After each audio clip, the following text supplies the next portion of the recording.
The following program is a real estate and mortgage show and does not necessarily reflect the views and opinions of Reality Radio 101, its advertisers and sponsors, or its listening audience. Listener discretion is advised.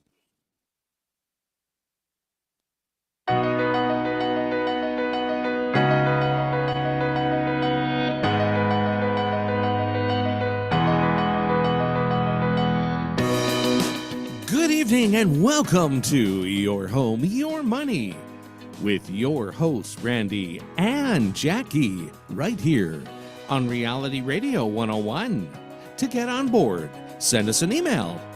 Our email address is yourhomeyourmoney101@gmail.com.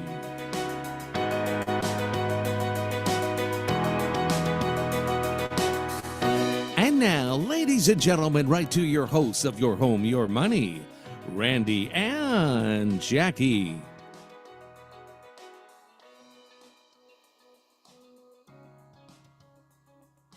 And Randy's got his mic muted. Kind of hard. Sorry about that. Hold on. It's kind of hard to see me when you just took over everything. This is what happens when you're late. I was getting you coffee. I don't need no coffee. What you doing? Gotta be on time, girl. See? Okay, so yeah. So here we are. Okay. Let me try to squeeze my wife out of the screen here for those of you who are watching us live. For those of you who are listening, well, you should be watching us live. I gotta get rid of some audio. I got some audio issues. Hi, guys. What are you doing? I'm pausing the audio. There we go. Oh, There we go. oh We're my back. God. We're back. It's all here. We're back.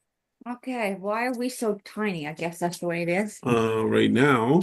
So yeah, we're having some technical issues as you guys are hearing, We're but not in the studio, so yeah.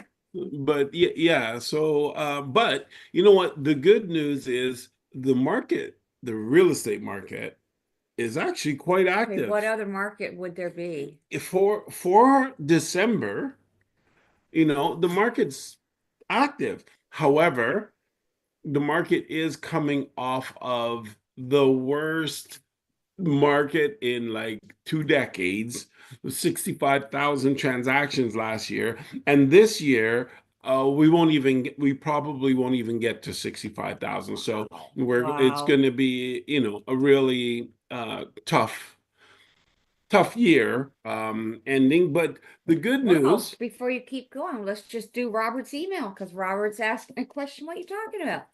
Hey, to the real estate show. Sellers are buyers market now. that's funny. What's The that reason why it's funny is because it really isn't either's market currently with using the statistics that we have. It's actually a balanced market right now. We haven't entered into the buyer's market, but just like when the weather announcers tell you what's going on with the weather, the it when it's like 1 degrees, but it feels like -20, that kind of thing. It definitely feels like it's a buyer's market. And the reason for that is because 1 in 4 homes are selling. So that is certainly means that 75% of homeowners who are trying to get their home sold are not, and 25% are, which means that buyers are having more choice. However, statistically, even with those current odds, we are still seeing stats that are telling us that we have a balanced market where neither the seller nor the buyer is having the advantage in the marketplace. Sorry, Rosie. Thanks for asking. Rosie's trying to steal the show. Right, Rosie? And now we got another email from Belle that says, forget about the market. No one can get a house anyway. Let's talk about Trump. He'll be the best. Trump's not even in power yet, and there's death threats on all of his guys, so he's probably gonna have to pick half of them again. No, I'm glad. That's actually not funny. This is not funny at all. But it is true. I don't know. I keep hearing people are like, oh, well, you think it's bad now. Wait until Trump actually gets in office. I don't quite understand that. They've been Well, I saying think he's because Hitler and all sorts of I things, think, so well, because he's I'm not gonna. threatening all these tariffs and everything, so everybody's like, Man, that's just new technology. The guy's a master negotiator, and he's going to use tariffs new tech, oh, to technology, negotiate a more fair playing field. They got the best economy in the world, and so what his I believe his philosophy is that we have the best philosophy in the world of economy in the world, and we have all these trading partners that we have that are charging us all kinds of tariffs on our stuff that's going into their country, but their stuff coming into our country doesn't have tariffs on it. So we need to make that playing field more fair. And so that's kind of what he's talking about. It really does make some sense, and I can see where he's coming from. And let's hope that our government, when they join in, that they're going to understand that relationship and where he's coming from. And we don't do what we did last time, 8 years ago, or more than that. It was probably like 9 or 10 years ago, where Trudeau thought he could walk in and steamroll over the United States administration while Trump was in. And he said, and they were at that time we had NAFTA, and they were renegotiating it, saying that it wasn't fair. And boy, oh boy, what happened? They just did a deal with Mexico and left Canada out. Canada had to run and say, "Hold on, how can we join? How can we join?" And give up just about any positions that we're trying to hold. So in this case, we just got to understand that, hey, yes, you're a bigger economy.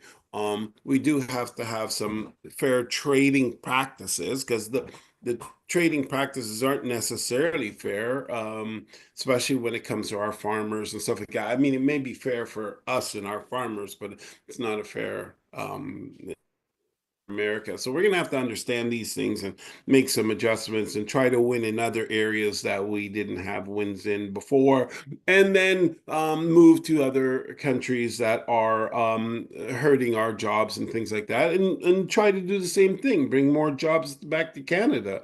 I always said it's kind of silly, and this is your home, your money, and our lives. So we're doing the our lives portion. We'll do that for another couple minutes, and then we'll try to get back down into your home, your money. But I always thought it was really like really odd is where you have this philosophy where we want to have a green earth, and then it turns from having a green earth, or, well, we talk about climate change and things like that, when climate's been changing forever.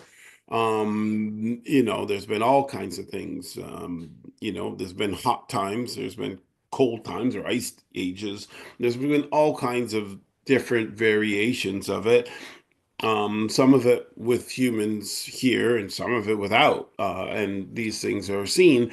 However, right now we sort of feel sort of godlike. I don't know if you guys remember when Biden got in power, he said, "Oh yeah, he's going to fix the climate," and it's like, wow, that's like the dumbest thing I ever heard. And here we are today, 4 years later, that didn't happen. Oh no, guff. Trudeau's the same sort of animal with it. And here's what we're doing. And here's the reason. I'm not going to say that I don't think we should be great stewards of the earth. I think that, yes, we should. However, we also have to try to be responsible to the people who are on the earth.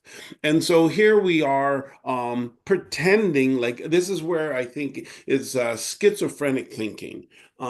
We go, okay, we're going to charge us a carbon tax, and we're going to, not have oil here in Canada, not manufacture or drill new oil in the States, not refine, so that we can have oil a short distance from us, as well as not only that, but we will have more oil in the mix. So putting a downward pressure on the prices because it's, the supply is not as limited because if we leave it to Saudi and those guys, they will at times lower supply and therefore drive prices up. And I mean, they've done it before, and it's just part of the way in which they operate. However, here we are moving to, let's call it electricity, which, hey, like that's supposed to be moving forward. Weren't we like using electricity for years and years and years, and then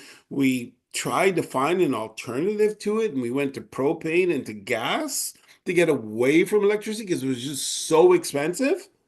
And yet here we are moving back to that. And I mean, it's going to cause all kinds of problems with the battery. With the current technology that we have is very problematic when it comes time to deal with those batteries.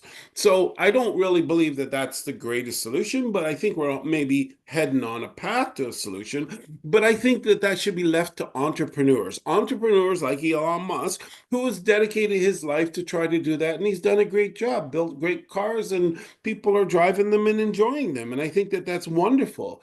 However, the government stepping in and trying to make that mandatory and all that stuff is just kind of silly.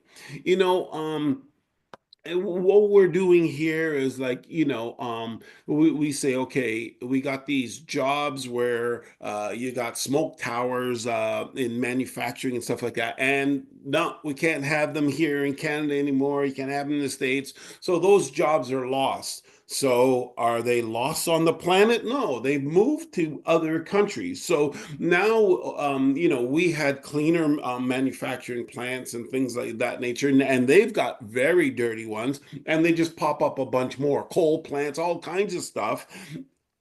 And we then take all the goods that they make with the dirty manufacturing plant when we had the clean manufacturing plant and people employed. We've now those people aren't employed, and the stuff that they're making over, let's say China, they're actually with the dirty plant. So it's not a net zero here. We're actually polluting the planet more with this philosophy, right off of the fact that the plants that are making the same goods are dirtier.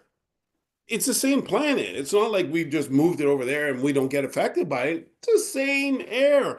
And then, even worse, we then ship that stuff, making our planet even dirtier, put more emissions into the air. We ship it back to buy it. Absolutely insane. And guess what? Our greatest minds think that this is a good idea, and they think that they're making the planet better. I'm lost on that one, to be honest with you. But I'm not the brightest bulb in the Oh, in no. I'm not the brightest Yes, bulb you on the are, shelf. babe. So like I understand that's why I can't run a country, and that's why I'm not one of the great thinkers on this earth. But I really think there's a fly in the ointment here, and I think that there's maybe a group think going on there, and they're missing out on the big picture here, or they already know of it, and there's something else going on, and but what I will give them where they are great thinkers, they have convinced 50 to 60% of the people that it's a great idea to charge us more carbon tax and move everything to electricity, and to send all of our manufacturing plants over to countries that have dirtier plants, and then fly them back. They've convinced our population that this is a good idea, and they've done it through what I would like to think is like I believe it's sort of like this superiority thing, is because these people believe in a green planet. So because they believe in a green planet, all other logic goes out the window, and people like me are just bad people because I'm thinking that this is dumb. That's the end of that rant. I'll move on. Okay, so we got an email from Mason. And Mason says, we love it. Trump met with Sockman Trutard, and he threatened Trutard that if he does not tighten up the border with the US, a 20% tariff will be put on Canadian goods. Yeah, no, we'll see how that all plays out. And then we got another one from John. And he says, John Deere. Trump threatened John Deere tractors and stated that he would put 200% tariff on John Deere products if they are going to move to Mexico, which the CEO of John Deere stated that they were. After Trump was on the news and announced this, John Deere stated that they will not move to Mexico and will build 2 more plants in the US. Go Trump.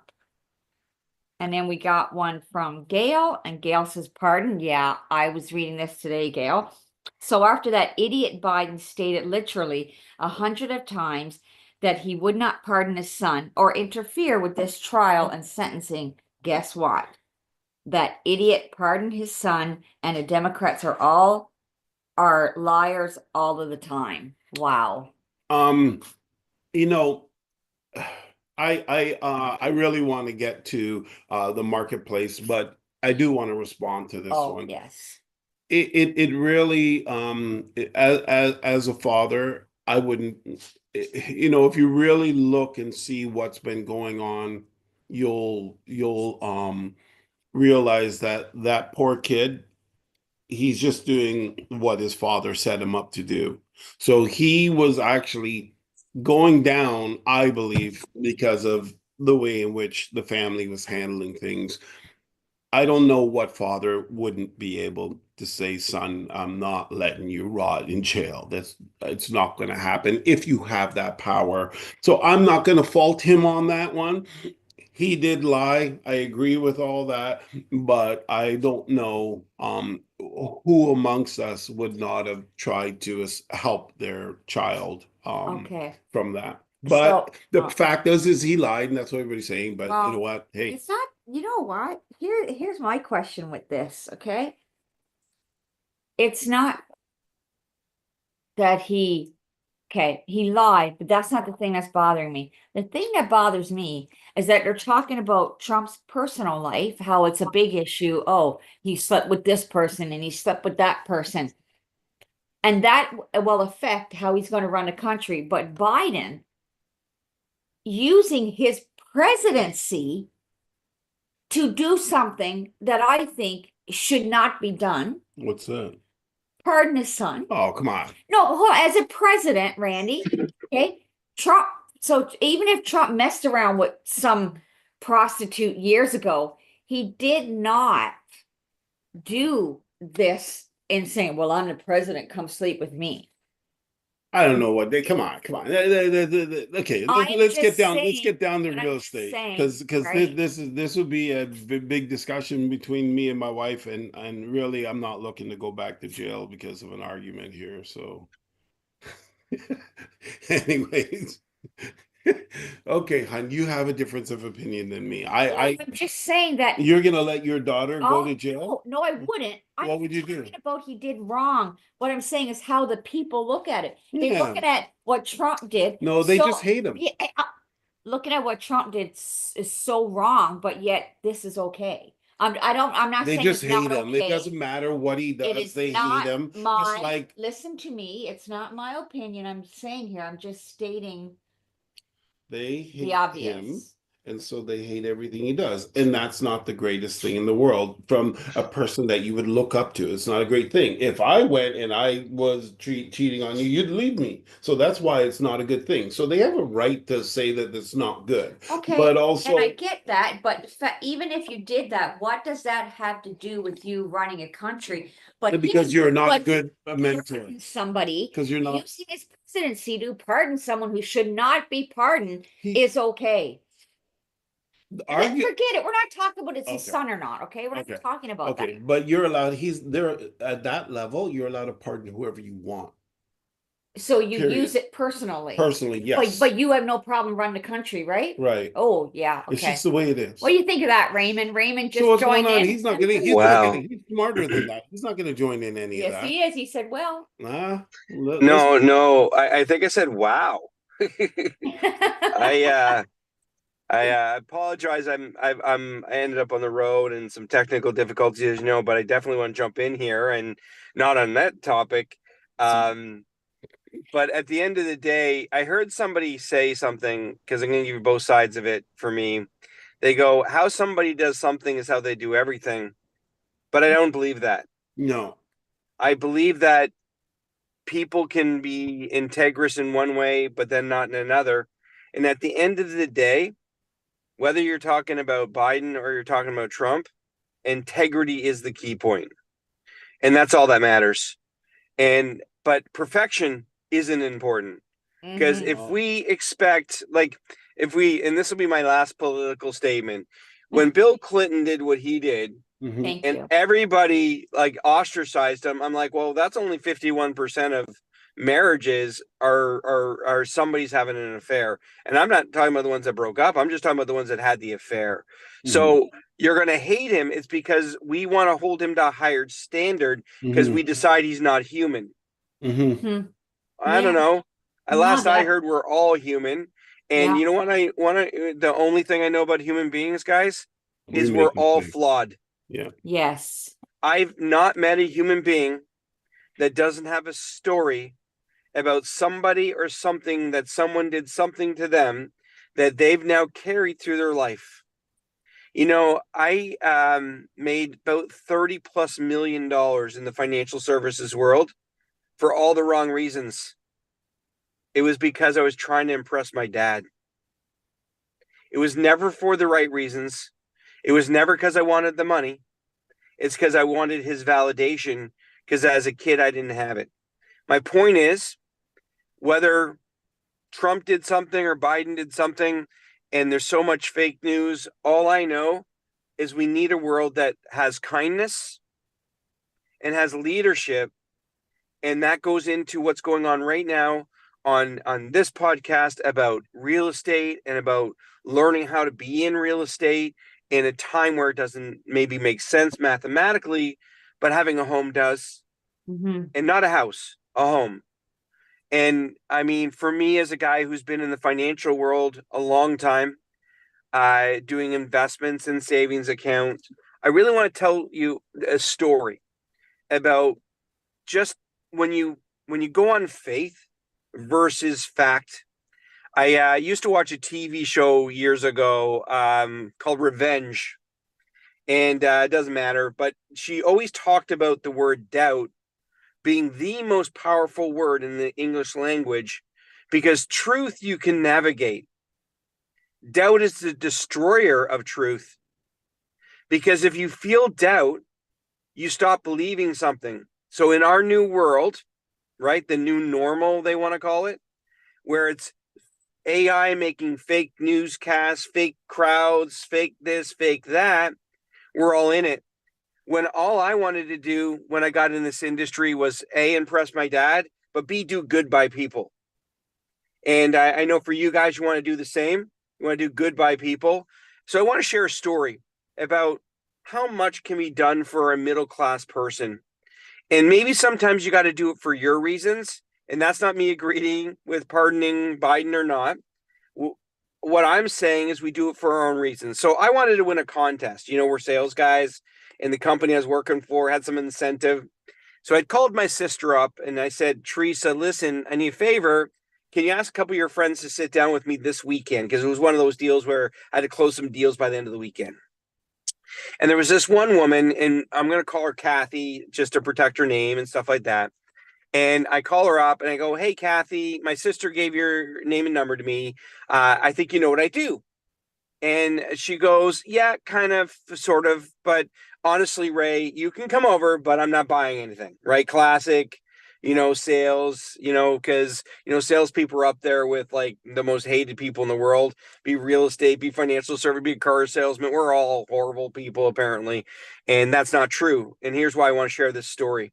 because it fits into what, if I could give a message tonight at all, is that we need to fix us. See, I believe the world works under a collective energy. And whether you believe that's God or a universal power, that's not my decision to make for you. But I do believe we're connected. I know if I walk in a room and somebody's really angry, I don't need them to speak before I know there's a negative tension in the room. Get it? So go back to this girl, Kathy, and I go to her house, and she was a single mom nurse living in South Oshawa, renting her house. And nonetheless, I did a home buyer's RSP plan, and she was a nurse, and she did a lot of overtime. She was making about $80,000 a year with 3 kids under age 16.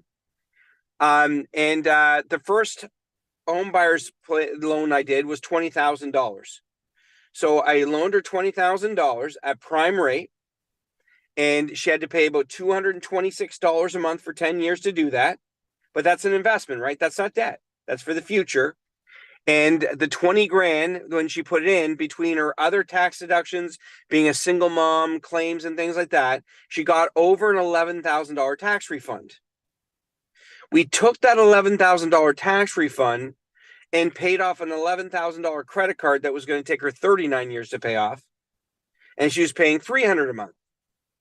So now she's up $100 a month. Yes? Kind of quick math for you guys. Doesn't end there. Because the way our government works, they then said, well, good job, Kathy.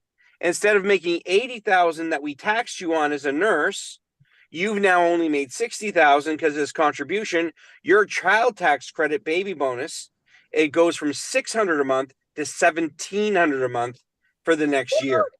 Yeah. Wow. But this is where the story gets good. Remember, she was doing me a favor so I could win a trip to Hawaii. I did her life insurance as a single mom, just a small policy, but I saved her about $30 a month from what she was paying at the bank. And now she's got 20 grand growing for her. And she took the tax refund and paid off a credit card. But then we took the baby bonus and applied it to the RSP loan for the whole year. She made that commitment. The next year comes. Do you think I had to call her? No, she called me and said, you know that thing you did last year? Can I do it again? So we do it again. And she gets another 11 or 12,000, but this time she didn't have a credit card debt. She'd been disciplined. So that money went right on the RSP loan. So you guys can do the math. In 12 months, I took her from 0 to 40,000 plus interest in a retirement savings program. Wow. And got her out of a bad debt credit card. And all the while she's paying less monthly still. And now she has that child tax credit that she did it again and paid the loan off. She meets a new guy, they get engaged, and they decide to buy a house. So they took 20,000 out of the RSPs because back then that's what they needed. So I helped her get a house. About a year later, she calls me up and she goes, I need to talk to you about something personal. And I said, sure, Kathy. Over I went to the new house where her husband was. She goes, first of all, I want to put him on my policy. So there's another sale I got because I wanted to win a trip to Hawaii. And she goes, but that's not really why I'm having you here. It's important. I know. I want to have a baby. And I'm like, I'm not really sure why I was invited to this meeting. And she goes, I have my tubes tied, and to get them untied, it's $5,000. And I'd like to take $5,000 out of my retirement plan because me and my new husband would like to have a child. And if I never met her, and I would never did what was right by her, and I never had a want to win a trip, she wouldn't have another son. Wow. Wow. So I know that's not about real estate directly, but it is. It was about taking a situation that on paper looked dim and grim, a single mom with 3 kids, South Oshawa, renting, working overtime just to make it, to 2 years later have over 40,000 in her retirement plan and have a credit card that was going to take her 39 years to pay off, and now have enough money that she could undo a surgery she did because she was done until she met a new love of her life. And there's a child in this world because I was kind and I wanted to win a trip at the same time. You know, Raymond, it is about real estate It's because about real estate. it's about It's about money. it's about giving people hope and dreams, and isn't home ownership and all this what you're talking about? It's all under that umbrella, right? Of giving somebody hope. And a lot of times hope can keep a person going for a very long time. Just a I hope. got to tell you, I love what you just said because I believe the destruction of the human race right now is hopelessness. Yes. People have run out. I met with a woman today. She's been very successful, but COVID destroyed her relationship. And she's a real estate agent originally, but she's in the marketing world now and does a bunch of health products and stuff. And very, very has been very successful for most of her life. And now she's sitting there, $1 million deep in her problems. And she goes, but it's everyone now, right? And I go, and that's the conversation that has to stop right now. We are the only ones that can change the story. It's not going to be Donald Trump, Justin Trudeau, or Pierre Poilievre, or anybody else. It's not going to be Putin. It is going to be the largest segment of the planet Earth, the middle class. They're now becoming lower class. And all we need to do is create a movement of patience, kindness, and positivity in the moments of negativity. That's all I can tell you. I went through a divorce, unfortunately, and stuff, and I had my 3 daughters, and God, I love my girls. I have 4 girls today, and I didn't do the every other weekend dad thing. I couldn't do it. I had my girls every weekend, but I was broke, and I moved in with my mom at 28, which is one of the least cool things you get to do if you go and cut a date and and go, yeah, you can't go back to my mom's house with me. She's sleeping, and I got to tell you something. 1 month after I moved in with my mom, after I went through a divorce and was starting a new career because I'd gone through a bankruptcy, my whole life wiped out. I had 5 houses in 1991 that I bought in 1989. I was upside down on 5 of them, 12% interest, couldn't make enough rent. I was in the oil business at the time. Gulf War was happening, and my profitability went from 200 grand a year to negative. So it was the perfect horrible storm in my life. And I move in with my mom with my 3 girls in tow who were there every weekend. They were like on 1, 3, and 5. They were babies. And I was a good dad. I loved them and I didn't care. And I'm going to do 2 parts of this story. But 1 month later, my mom was diagnosed with terminal cancer. Wow. And that's kind of like one of those really bad country songs, right? Where everything keeps going wrong. But that was the blessing? Because if I didn't go through the divorce and separation, and even though they said to my mom she only had 1 month to live, she lived 13 months. Guess what I got to do for 13 months? Got to be a son again. Yeah. And it doesn't mean I wouldn't have went to visit her, because we would, right? As much as we could. Yeah. But we wouldn't have lived with her. And my daughters got to know her. Yeah. And my youngest daughter, Haley, who was 1, who by the time my mom died, she was about 2. She said the only thing she remembers about grandma is she taught her how to swim. Oh. My mom's last summer was in her pool in her backyard in Oshawa and taught one of her grandkids that lived with her every weekend to swim. And I share this with everybody tonight that it is about what you said, Jackie. It's about dreams. It's about hope. And whether somebody wants to pardon somebody or not, and whether I agree or disagree, and whether I agree with our political leaders and how they spent our money and wasted our money and told us this and told us that, all I know is the only thing I get to control is me and how I feel about it.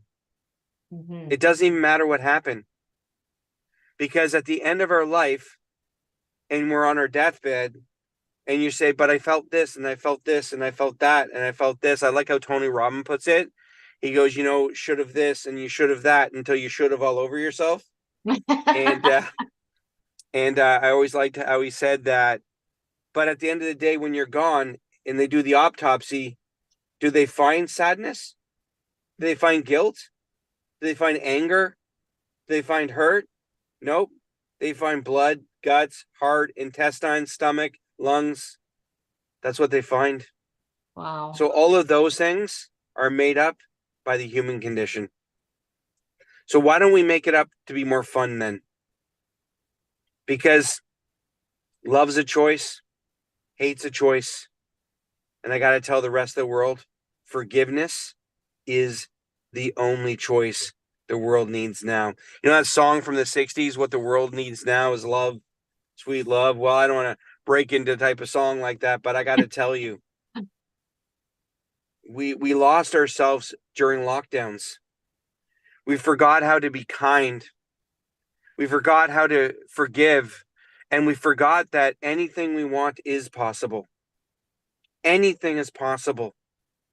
There's a great true story movie called Bleed for This. I was a boxer, a competitive boxer, and if you haven't seen it, to any of our listeners, man, watch it.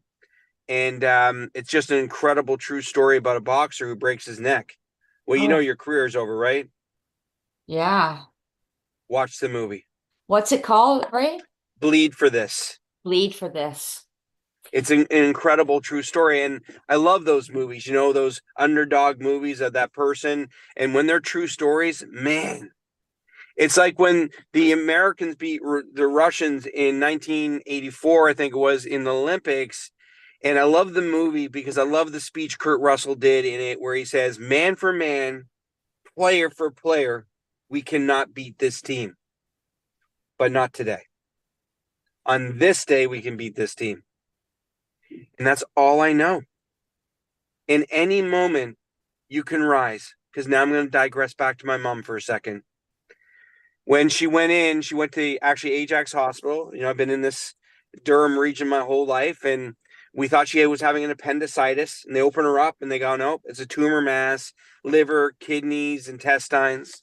Wow. And what they do for anybody who's unfortunately gone through it, they don't deal with the tumors. They deal with parts of your body so the tumor has room, so you're not in pain.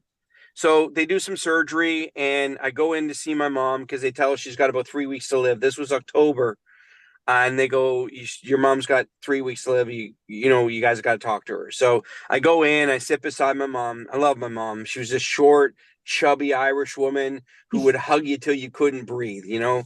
And she let all the strays live in our house. Every kid who ever got kicked out of a house, we said, come live with us and all that Randy? stuff. Yeah, that was my mom, right? She didn't say no ever, and she struggled, and she only ever loved one man. My dad and her dated when she was 14, and even when they broke up, she just could never love. She never dated another man. She was committed to love him and only him. And then the day she died, he was actually holding her hand. Nonetheless, going back to my mom and our choices and how powerful they are. So I said, Mom, we got to make arrangements. They suggest you may not be here at Christmas. And my mom, who again, I told you how much I love her, she was a weekend alcoholic, and they're the worst because they're functional.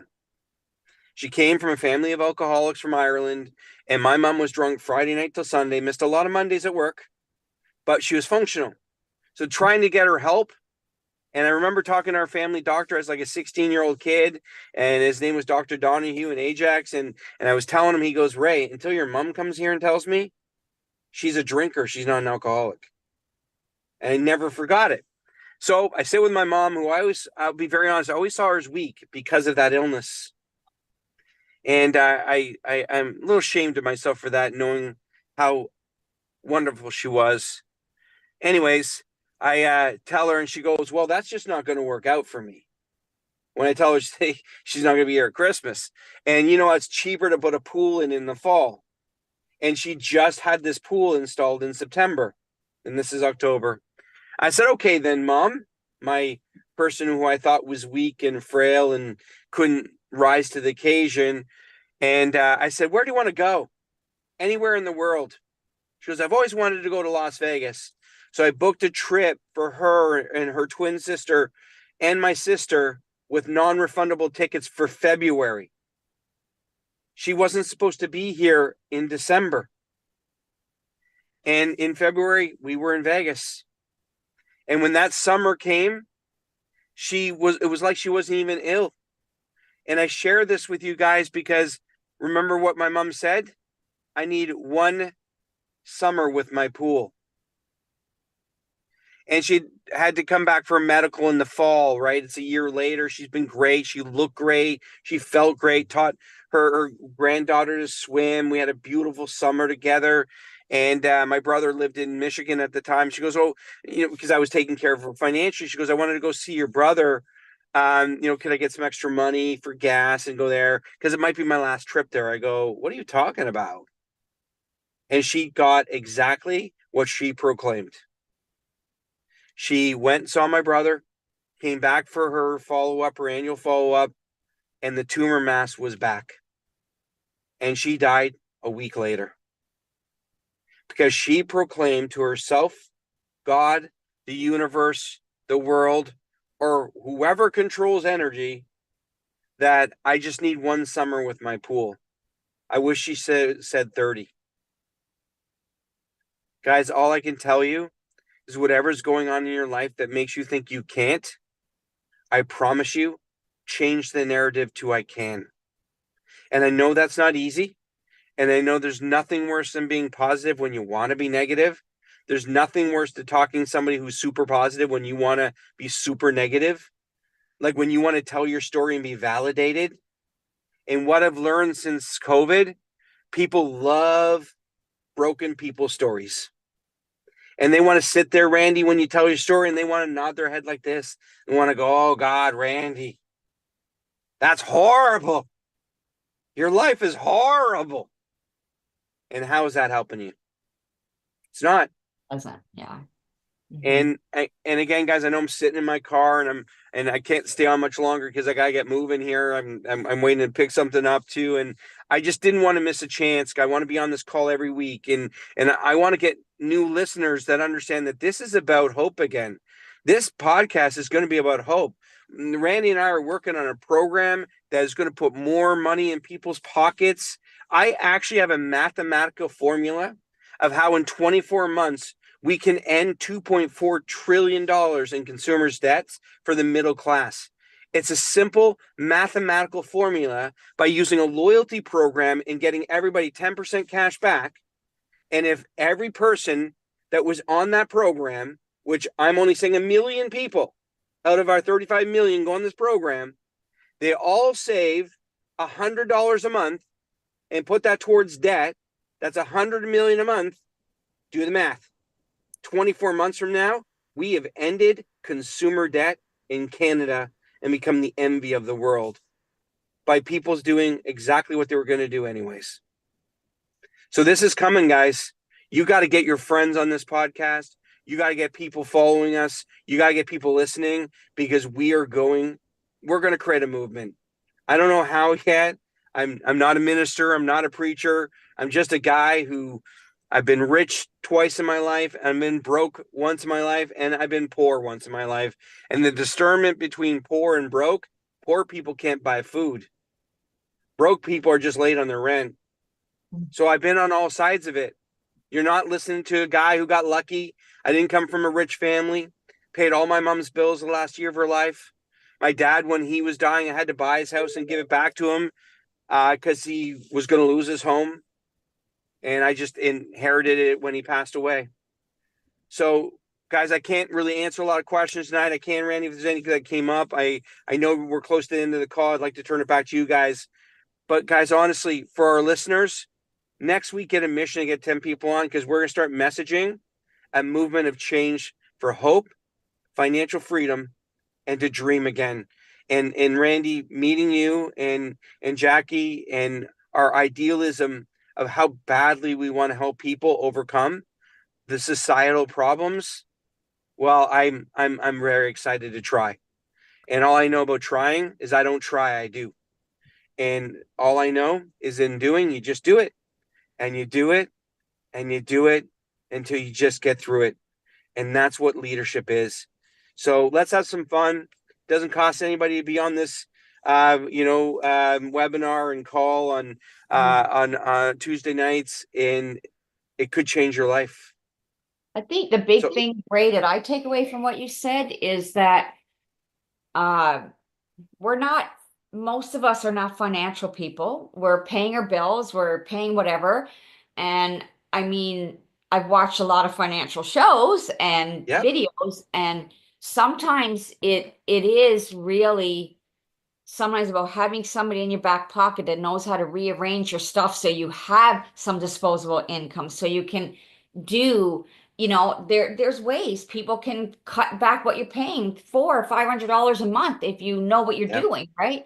So I mean there's people that teach you how to pay your credit cards so that your credit rating goes up faster.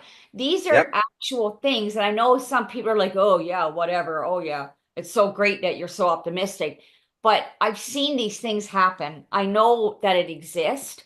And to me, that is hope. And I agree with you. A lot of people, they've lost the dream of owning a home, Yep. which everybody should be able to have a home. Like, why? Why? I think everybody should be able to have an education too. Okay, the world's not great like that. But sometimes there's things that other people know and they can teach you that guide you toward those goals. Mhm. And I can't agree more. And I want us to in our teeny tiny little podcast to create a movement of change, of Hmm. influence, so that the middle class can come together at least 1 hour a week and Hmm. reconsider that anything could be possible for them. Guys, I know what it's like to go to a pawn shop on Fridays to pawn stuff to buy diapers and formula. I was that guy. And one of the last things I ever pawned was my wife's engagement ring, which I never wanted to, but it paid a month's rent. And it was a VVS 1.5 carat heart shaped diamond I had custom made for her. Because remember, I was a millionaire at 25, but lost everything by the time I was 28. And all I can tell you is this: there's nothing feels more degrading than selling your stereo and a guy walks in behind you that used to be one of your customers and is buying it. Oh gosh, yeah. And so I know what it's like, guys. I know, and I'm talking about our listeners. I Hmm. know what it's like. And I know, Randy, you and I had a great meeting and we know what we want to do. And I followed up that meeting last night. I was back on it again, 4 o'clock this morning. I've been going, getting ready to get this thing launched so that we can help everyone, be it wealthy, be it in between. But what's terrifying me is we're getting a smaller and smaller middle class and a lot more lower class. And that needs to end now. But it starts with belief. And if we can do anything with our podcast and real estate and some, like, I love what you said, Jackie, sometimes just about moving things around. My Hmm. goal when I got into financial services, because I was very empathetic coming out of a bankruptcy and live with my mom, was to figure out how to get people's money that they were currently spending to work better. I used to say all the time, I'd get there and put a circle on a piece of paper. I go, this is your pot of money. It's not going to be any bigger next week when I come back, right? And they go, Hmm. no. I go, perfect. Then let me find where you're misusing the pot. Yeah. And that's what I did to build my company when I first got in the business in 1996 in Oshawa. So I'm really excited, guys. I'm going to kind of turn it back to you. And I apologize. I apologize. We have technical difficulties and apologize. I'm sitting in my car. But one thing I've learned, I'd rather do a message from somewhere than nowhere. Hmm. Thank you, Raymond. No, thank you, guys. Thank you. I And wanted to let everybody know out there, everyone that keeps telling us, oh, stop with the whole niceness and wanting to do for everybody, and that there's somebody else like us. Ha, there you go. Just wanted to say that because there's everybody, there's a there's lot of people say that because we're realtors and we're almost like lawyers in some sense, right? We're start not liked a saying, lot, Yeah. and and we're looked at as wanting to take all the time, right? It's all about us. You just want to sell my house, you just want to make, and so people look at us sometimes when we say we want to help and they just think we're full of BS. you know, Yep. So it's nice that there's when I somebody else we hear partnered with. when I hear those things, I don't get offended. I know that those people are speaking from their heart. That's how their heart works, Yep. right? Our heart doesn't work like that. So I understand that they can't understand how we think, right? Yeah. And I do understand that they don't believe what we believe.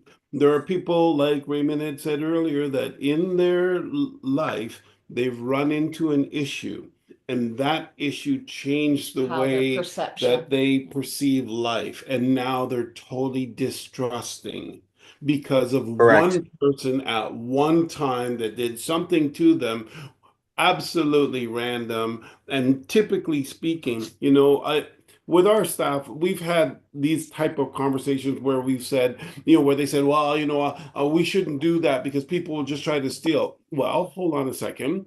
You know how many people in your life, how many people do you know? And they say, let's pretend they say 100. Okay. Yeah. Out of the 100 people that you know, how many of them are the person you're describing now? That's when the number shrinks to a couple, to a handful. And so, why Correct. would we make policies on that handful of people? Let's make policies on the abundance of people. And when that handful comes in, we identify them because their spirit's going to be different, their tonality is going to be different, their actions are going to be different, and we're going to be able to identify them and move them to the side. And so, Correct. Think too, we got 5 minutes. I just want to say that the one thing that, we once three again, minutes. 3 minutes. Well, once again, we met with a couple today, on Zoom because they moved out of Oshawa. They moved for a To job Ottawa. in Ottawa, and they called us and they weren't selling their condo here in Oshawa until the spring because we told them, listen, you want to maximize, you got to wait if you can wait. And they're like, okay, well, the condo's not costing us that much, so we can. But then they called us today and they're like, no, we want to do a quick sale. And, he came up with some numbers that I know to the public seem realistic. He thought he was going to get, X amount of money because some have sold for whatever. And Randy's like, listen, let me go over this with you. Let me give you a reality check, per se. Right. Yep. And at the end of the call, they decided that, no, you know what? We're going to do the little bit of work and we're going to sell in the new year. And to me, I know for a lot of people that don't mean anything. They're thinking, well, you didn't get sale, you didn't sign anything. No, but that client, that will be client, because we are honest with them, has a possibility now of making $25,000 more because they want to go and buy property where they are now, right? But they're able. Correct.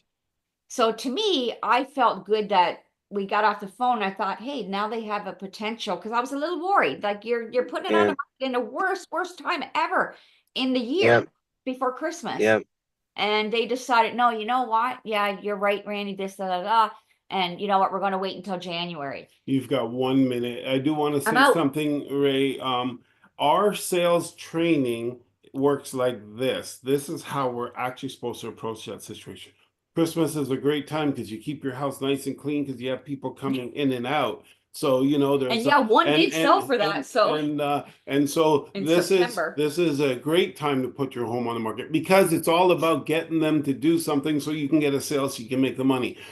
If you look for throughout the history of time, real estate prices increase in the spring almost every year without a doubt. It's a 95% chance that that's how it works. And prices go down every winter and summer.